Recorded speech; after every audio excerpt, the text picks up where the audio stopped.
నేనింకా ఏకాకినైనట్టు శూన్యంలో ఉన్నానమ్మా చిరుగా. దేవుడా, మొహం చూపిస్తావా? ఫస్ట్ నైట్ జరగని. ఇప్పుడు మొహం చూపిస్తావా? నన్ను వాంతులు చేసుకునివ్వండి, అప్పుడు చూపిస్తాను. దొంగవి. కమాన్ కమాన్ కమాన్. ఇప్పుడు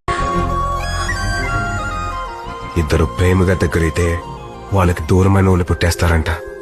నన్ను పెళ్లి చేసుకున్నందునే మీ అమ్మని తిరిగి చేస్తాను.